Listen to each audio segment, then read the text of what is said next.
Thank you so much, Bill, and good afternoon, ladies and gentlemen. I'm delighted to be here again, to see so many of you. It's a year since we were last here. I want to talk today about some of the progress we're making, to reflect on some of the people I need to thank very briefly, because many people have been thanked so far. And then to look forward and to think about the challenges that lie ahead, and to share one particular initiative with you today that we're actually launching next week.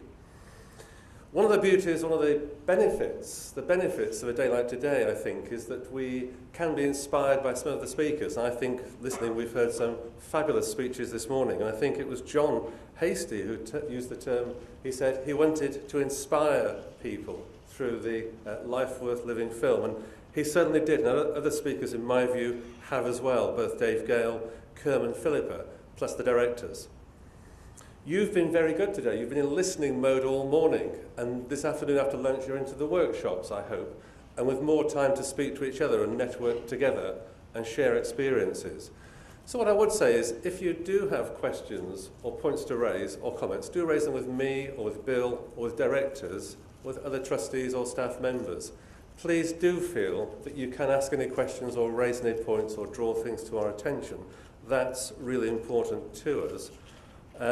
Let me move on at a pace now, so I don't hold us back from lunch for too long.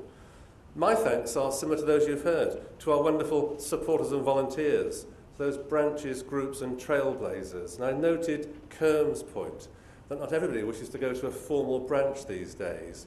Informality may be the growing trend, and it certainly appears to be. And we do have some fantastically determined fundraisers and donors who I wish to thank. Support from the corporates and the trusts, really invaluable, but also health professionals who do a fabulous job. And I hope nobody thinks that we criticise health professionals, because we don't. We may be critical of the NHS, where services are patchy, or there are gaps, or there's a postcode lottery, but we recognise that the experts, the care professionals, the health service staff, the scientists, MPs, other people who support us do a fabulous job to help us win the fight against muscular dystrophy. And of course I want to thank our members. One point from the AGM last year was we only had around 150 members a year ago, so we set ourselves a target to increase that. And the target we wished to reach was 200. I can tell you we've got to 200. But we're not a closed shop, and we'd welcome more members. And we've put some application forms out on the tables. If you wish to join, it's on the website too, how you can join. And we'd encourage you to do so. And 10 people from our Scottish conference last week decided to join, and I'm sure we can get more than 10 for a larger audience here this week at the national conference. So please do consider being a member, and there is no membership fee. It's entirely free. One of the things this charity does, I think, extremely well, we inspire loyalty and commitment, don't we? Because the conditions can be so devastating in some cases and can take such a toll on people that there is a lifelong commitment at times to achieve the target we're aiming for, to win the fight. I wanted just to show a slide of 3 people who between them have given 150 years of voluntary support for us. So on the left of the slide you see HRH Prince Philip and Professor Lord Walton. Lord Walton is 90 now, indefatigable, still supporting us. So in May the charity had a special lunch in honour of John's 90th birthday this year, and HRH Prince Philip came to that in honour of Lord Walton. On the right, many of you will recognise Dickie Attenborough, Lord Attenborough. And between them, those 3 supporters have given us 150 years of service, which is quite phenomenal. And somebody else who I haven't got a photo of there, but who's coming today, I hope, is Professor Alan Emery, who Marita spoke about, an outstanding scientist who's been working in our field since the 1960s. And we're hoping to honour Alan today with the awards. And coming forward now to the modern day, how about this? Our President Sue Barker with Sir Alex Ferguson just last month in Manchester at a special fundraising event, an evening with Sir Alex, where we raised over £100,000 on the night. And they certainly sprinkled some celebrity stardust on us that evening. And finally, in terms of thank yous to people who have given us really long-term service, we should recognise too, I think, Alexander Patrick. The Patrick family, Joe Patrick, was a founder of the charity with John Walton back in 1959. And since that time, the family have been positive supporters, generous benefactors, And they've given us huge support for many, many years. So we were thrilled when Alex was awarded the CBE and the honours list in the summer of this year. A well-deserved honour and recognition. If one was to look back on 2012, we might think of sporting highlights, and I guess we could think about the Wimbledon Open, Andy Murray, might think about the Ryder Cup and the victory there fairly recently. But for many people, it's the Olympics and Paralympics. And of course, we've been very fortunate that many of our supporters were honoured through being torchbearers, both in the Olympics and the Paralympics.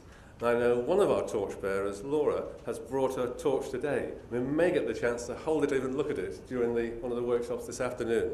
So to all the torchbearers, and I know Margaret's here too and others, the recognition you received in your communities and the awareness you helped to raise is extremely well deserved. And I think we should give you our thanks.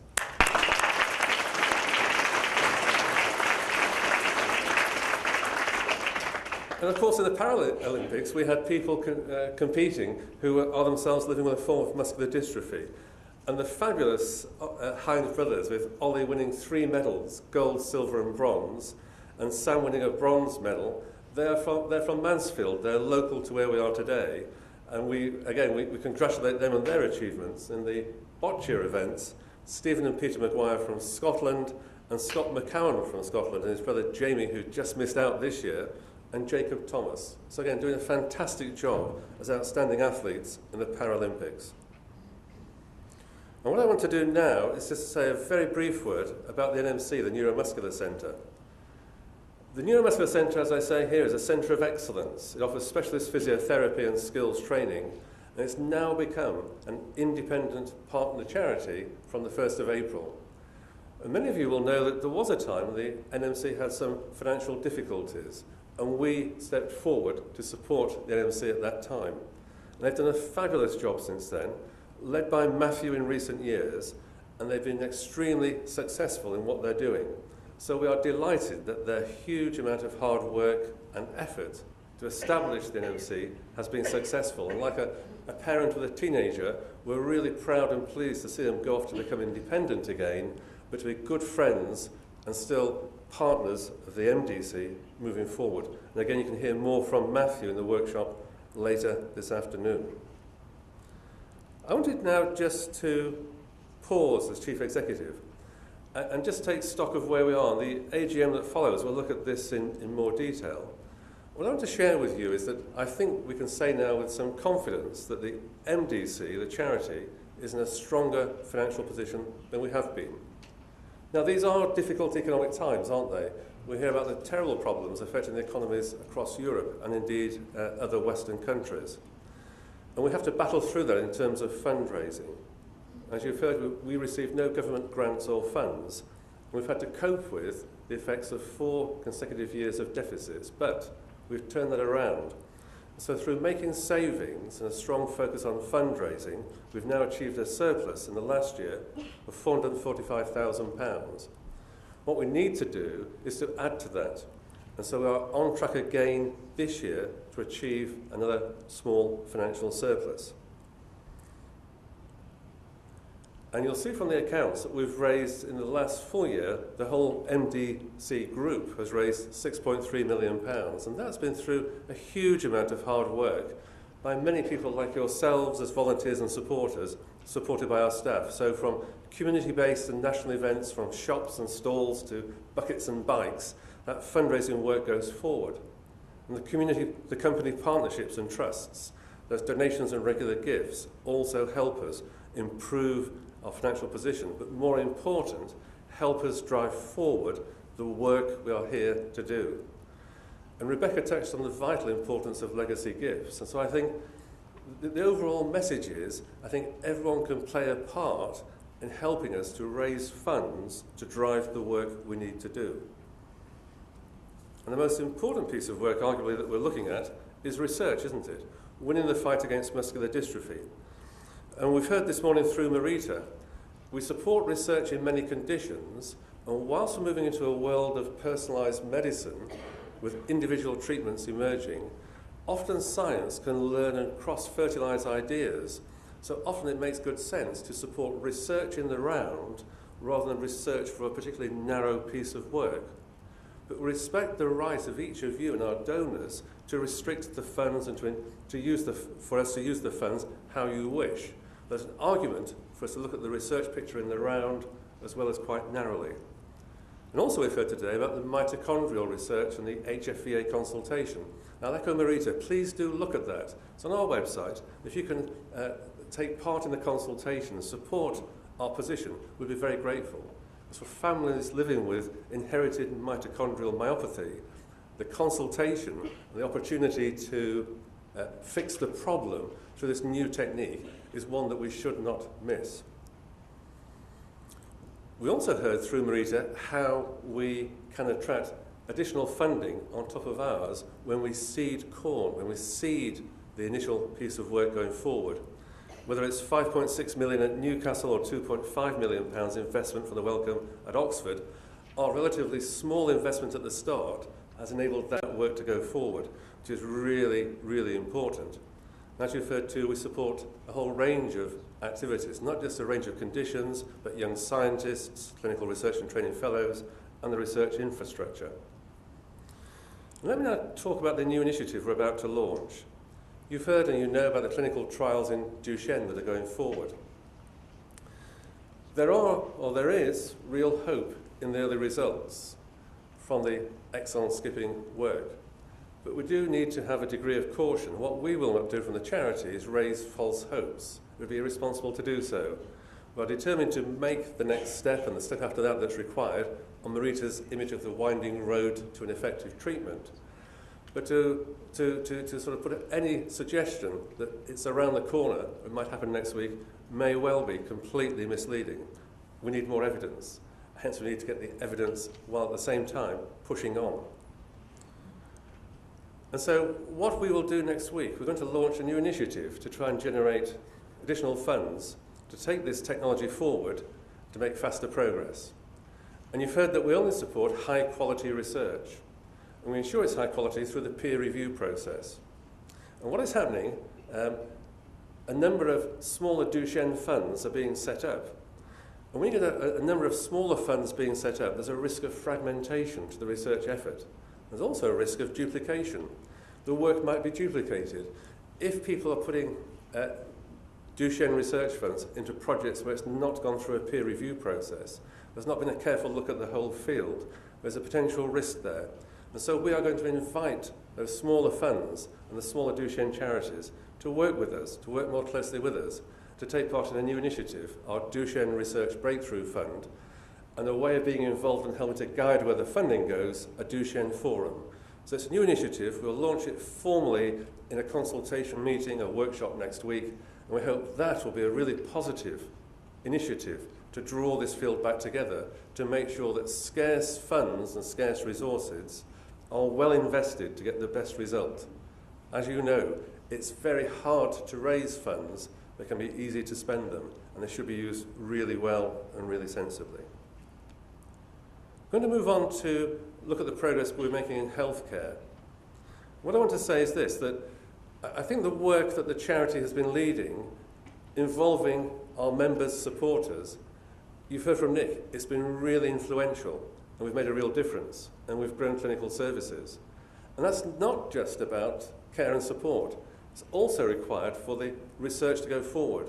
We need a consistency of healthcare, we need trial centres, we need the UK to level up all the time, to improve care on a day-to-day basis, but to make sure there are standards of care that can be applied consistently and help us to measure the progress of trials. And the work we've been doing in campaigning has been extraordinarily effective.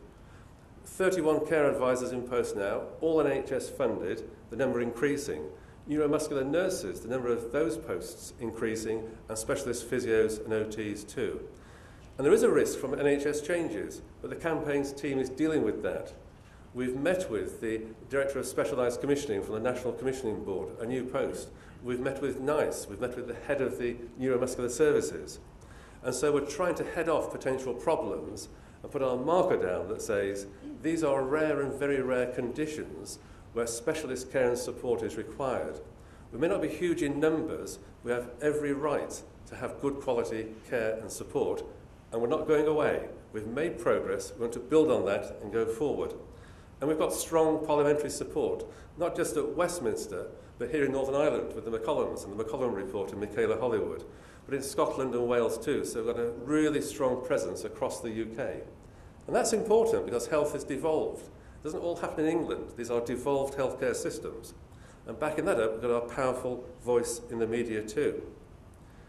If I move on now, I would say this, that people do say that knowledge is power, don't they? And we believe in that, and so we have a first-class information service.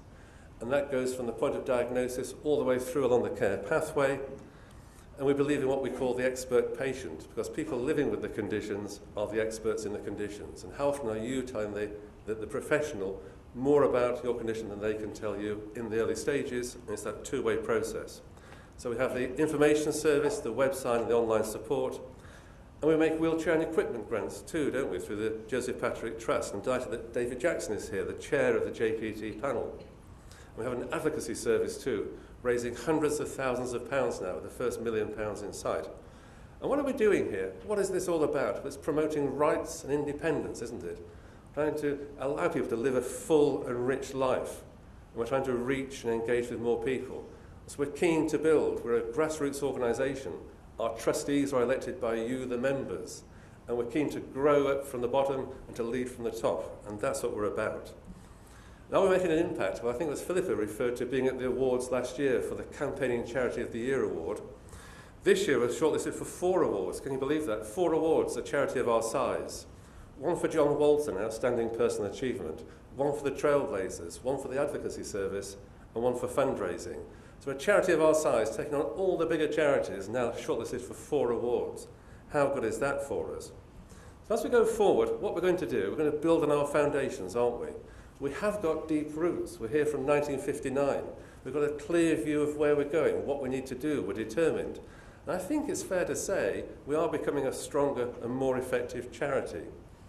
We are improving care and support, and we are removing those barriers through Trailblazers, the campaigning, other activities, removing those barriers as quickly as we can. And it's not a short-term job, it's ongoing, to people living a rich and full life, and we're winning the fight for better healthcare.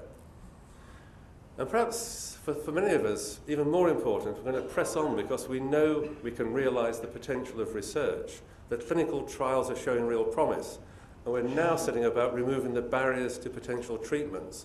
And that's going to be a challenge in itself because these treatments will be expensive. We have to persuade the NHS to fund them, the regulators to approve them, to get them prescribed for the clinicians. So there's more work to do, even when the research shows such promise. We're taking that challenge forward right now, and we will accelerate our efforts.